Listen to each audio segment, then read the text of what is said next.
take place in the U.S. Senate in the impeachment trial of President Trump. Mr. Cardin. Aye. Mr. Carper. Aye. Mr. Casey. Aye. Mr. Cassidy. No. Ms. Collins. Aye. Mr. Coons. Aye. Mr. Cornyn. No. Ms. Cortez Masto. Aye. Mr. Cotton. No. Mr. Kramer. No. Mr. Crapo. No. Mr. Cruz. No. Mr. Daines. No. Ms. Duckworth. Aye. Mr. Durbin. Aye. Mr. Enzi. No. Ms. Ernst. Mrs. Feinstein. Aye. Ms. Ernst, no. Mrs. Fisher. No. Mr. Gardner. No. Mrs. Gillibrand. Aye. Mr. Graham. No. Mr. Grassley. No. Ms. Harris. Aye. Ms. Hassan. Aye. Mr. Hawley. No. Mr. Heinrich. Aye. Ms. Hirono. Aye. Mr. Hoven. No. Mrs. Hyde-Smith. No. Mr. Inhofe. No. Mr. Johnson. No. Mr. Jones. Aye. Mr. Kane. Aye. Mr. Kennedy. No. Mr. King. Aye. Ms. Klobuchar. Aye. Mr. Langford. No.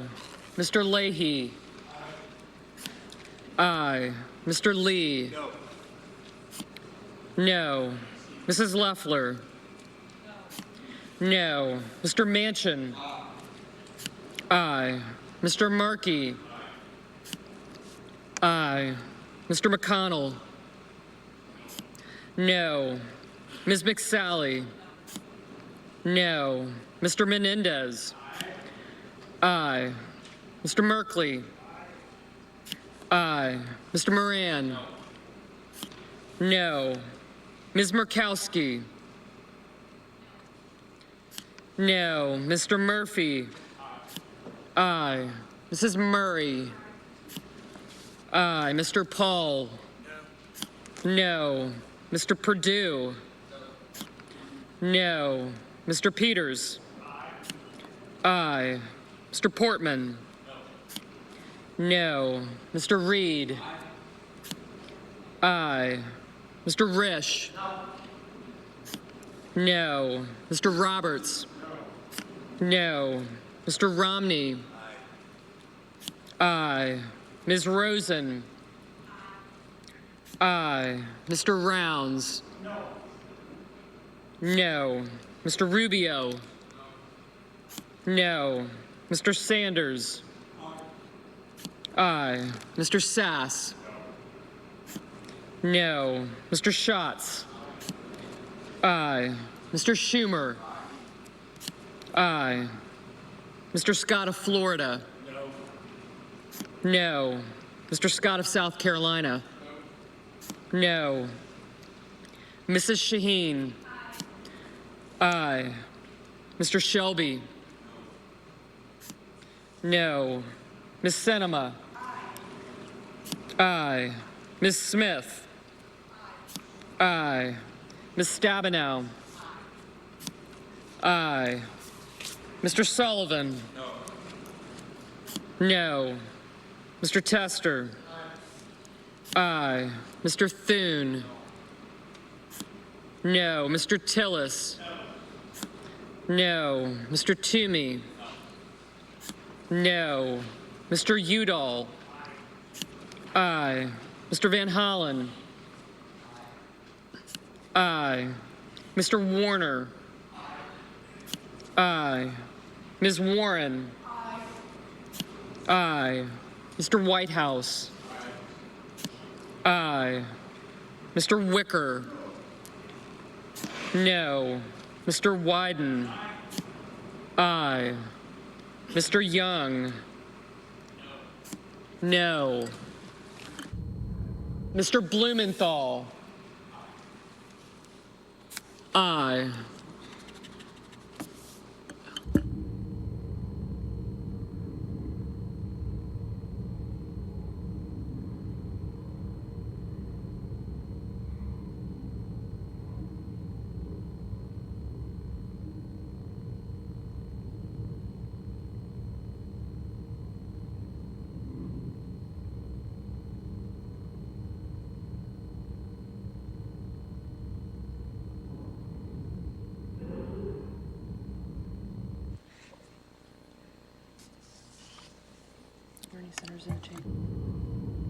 Are there any senators in the chamber wishing to change his or her vote?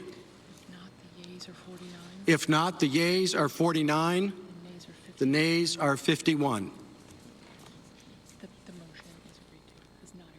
The motion is not agreed to. Under the previous order, the Senate stands in recess, subject to the call of the chair. And there you have it, not unexpected, but that bid to allow witness testimony in the impeachment of President Trump has been defeated along the lines that we had anticipated. What we didn't anticipate was a lengthy delay leading up to that vote. Still a little unclear, as you heard, this trial is adjourned until the call of the leader, and we don't know when that is going to happen. Let's go to Casey Hunt, who's at the Capitol. Casey, what more do we know about what happens next? Well, at this late hour, Lester, there has been just an intense back and forth between Democrats and Republicans, but also among the Republican Party itself. You've seen this playing out in real time on the floor. Senate Leader Mitch McConnell speaking with Schumer, and then a group of Republicans talking to the White House's legal team. The big question mark hanging out there tonight, Lester, is where the president stands on all of this. There had been something of an understanding here at the Capitol this morning that both Republicans and Democrats seemed to be in agreement that they wanted a little bit more time to make closing arguments, to allow senators to make speeches, to put something in the record about where they stood on this trial. There was an agreement, there has been agreement, I think, that people are interested in having the weekend off after 2 very long weeks, especially those Democratic senators who are running for president and have been stranded here just days before the Iowa caucus. But as the afternoon wore on, it all seems to have fallen apart. And now here, Leader Schumer is standing right outside. He is about, we think, to step to the cameras here in the subway, Lester. So maybe we'll learn a little bit more. Yeah. So is there any possibility that they would take? Is there anything between now, what they've done now, and voting on guilt or innocence? So, Lester, that's exactly what they're talking about doing. So the thing that they're fighting, that they're wrangling over, is the set of rules that will lay it out. And here's Schumer. Okay.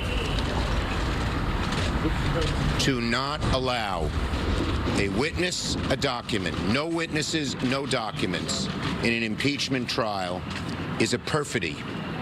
It's a grand tragedy, one of the worst tragedies that the Senate has ever overcome. America will remember this day, unfortunately, where the Senate did not live up to its responsibilities, where the Senate turned away from truth and went along with a sham trial.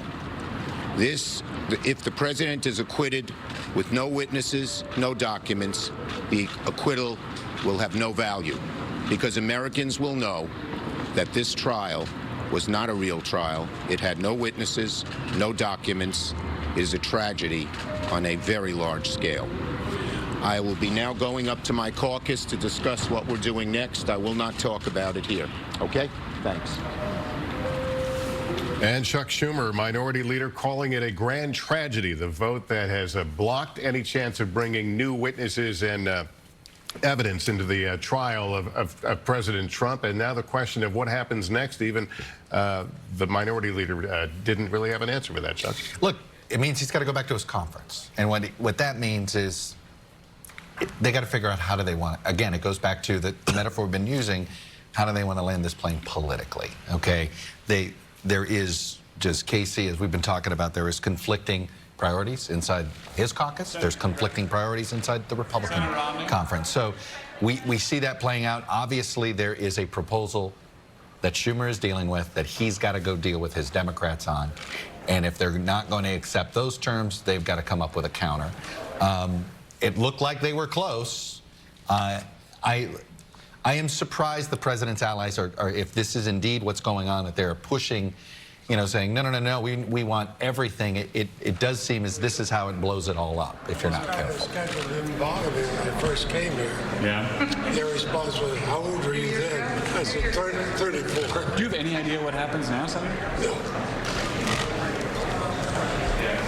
Yeah, I think a lot of folks are walking out shaking their heads just in terms of really not knowing what happens now. Could this trial come to an end tonight? I guess anything is possible at this point.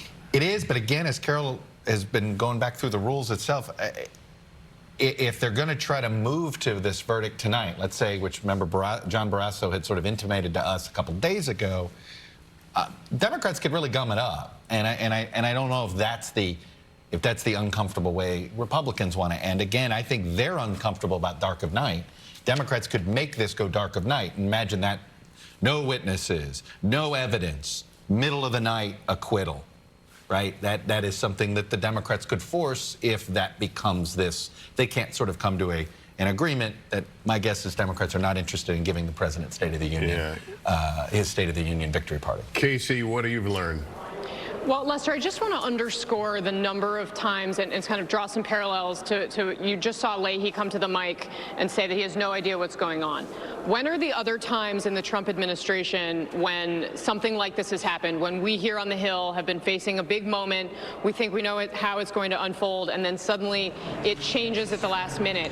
It's always because the president has done something suddenly behind the scenes that has thrown his Republican allies for a loop. And we're still reporting all of this out, but my big question is whether that is what is going on here. This is, I believe, Senator Carper, if you want to listen in. As the truth comes out in the days ahead, and it will, they will lose the war. And in doing so, the American people will win because we'll have the truth. We're going to act on the truth. Do you expect your Republican colleagues to try to force through an acquittal vote tonight? I don't. I do not. How do you see this playing out? I see this playing out in the next couple of weeks.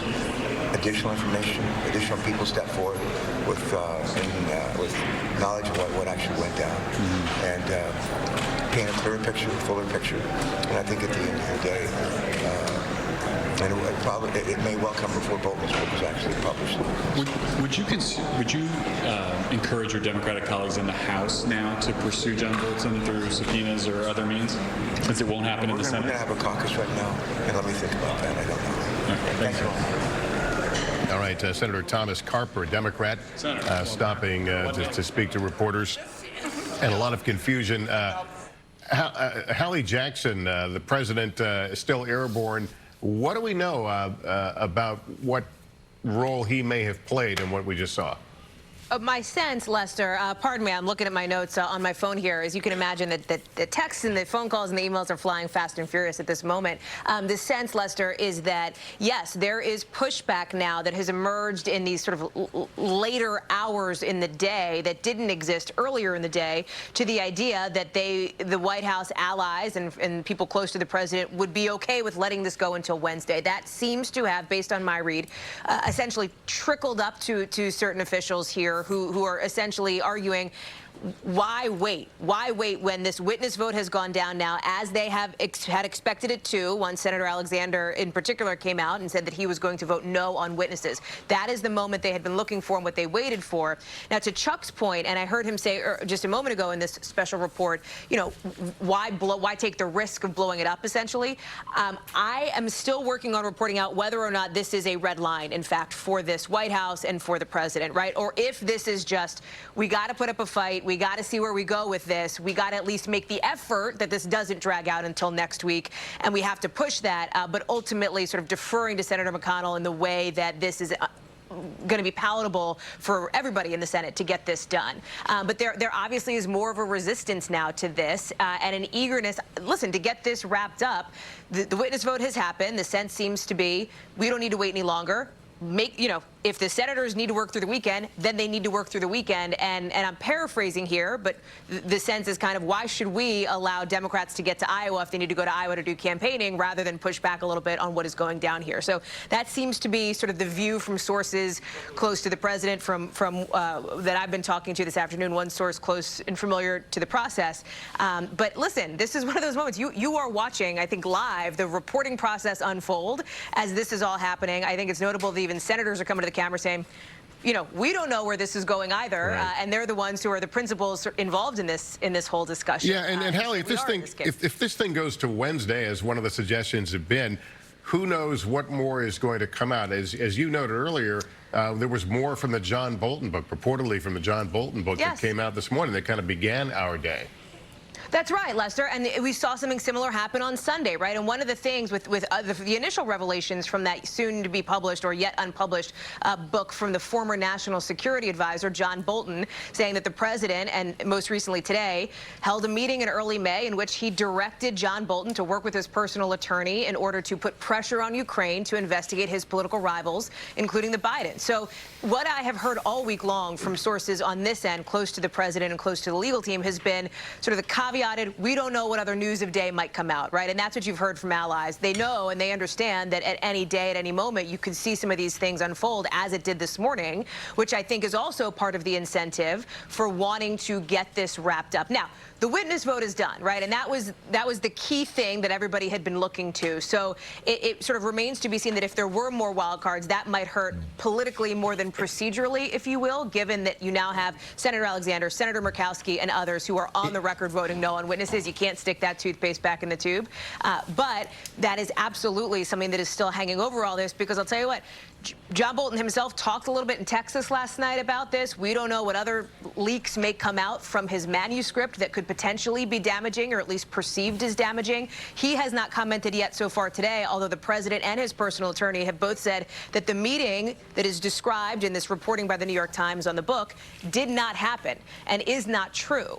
And so that is another piece of the dynamic moving forward. It's interesting, Hallie. It is amazing to me, and it just shows you sort of the backwards nature of the Republican Party these days, that the president, who right now has less leverage than he should ever have at any moment in time. I mean, at any moment in time, he can get kicked out of office. Actually, we're in the midst of a moment. As of right now, he's a defendant, and 20 votes could go, 20 more votes jump over to the other side. My point being, it's amazing that he's trying to dictate the terms of how this ends, when currently he doesn't technically have leverage, but of course he feels he's got political leverage. But I have to say, it's sort of testing the limits of even how you define leverage. I mean, you have the new allegation this afternoon, which directly implicates the president's lead counsel, of which you could have senators feel offended as if the president's lead counsel was misleading them about sort of withholding evidence. So it just is sort of strikes me as odd that of all things, the White House won here. And it's like winning isn't enough. They have to have their orchestrated plan here. And I just think they risk sort of having this get uglier when they can't seem to take yes for an answer. But Chuck, let's look back. A lot of Democrats had put their faith in the Mueller report, and it didn't turn out quite the way they necessarily liked. Now this apparently is on its route to failure. Have Democrats used their last arrow against this president?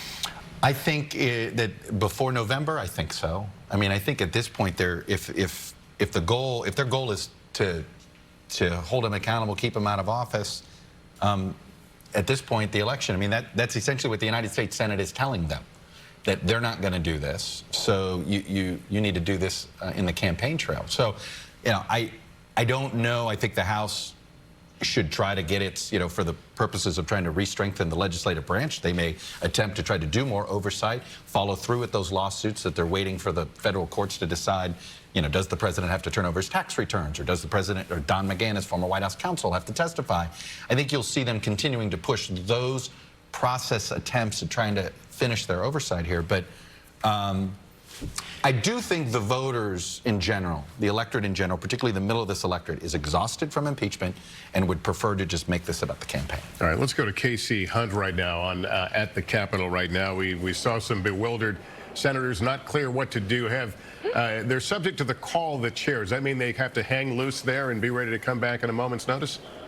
Basically, yes, Lester. I mean, typically that is code for, you're free to go about your business and head home for the evening, but not in this kind of a circumstance. I mean, we did see senators scatter from the floor. They're no longer bound to be there on pain of imprisonment, quote unquote. Senator Sherrod Brown walked past us and echoed what we've heard from many other senators, that, people just simply don't know how this ends. So Mitch McConnell, the leader, just put out a statement. It's mostly focused on that witness vote, which of course was the major turning point in this trial that we've been focused on for so long. And they did definitively shut the book on any additional witnesses in this vote. And so he says, his statement is framing this in the context of the Clinton trial. This is a situation where you can, to a certain extent, frame the precedent depending on which side you sit, either way. But I think the note, as far as what happens next, it simply says senators will now confer among ourselves with the House managers and with the President's counsel to determine next steps as we prepare to conclude the trial in the coming days. So he uses days, plural. We'll have to see.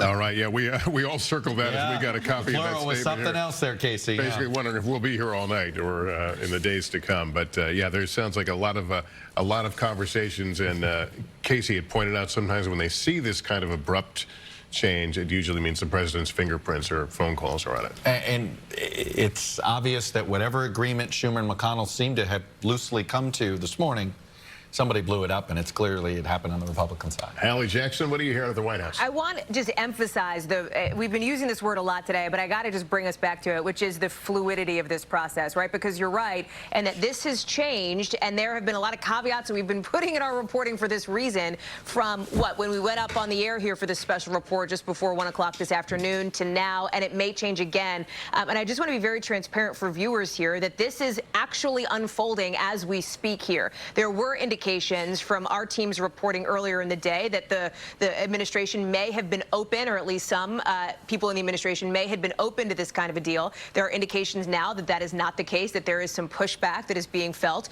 The conversations are still happening literally as we speak while the president is on, by the way, Air Force One, still on Air Force One, heading down to Palm Beach for his weekend at his Mar-a-Lago resort, Lester. So this is changing literally by the minute, and we're trying to stay on top of all of it. Any opportunity to hear from him prior to his Super Bowl interview?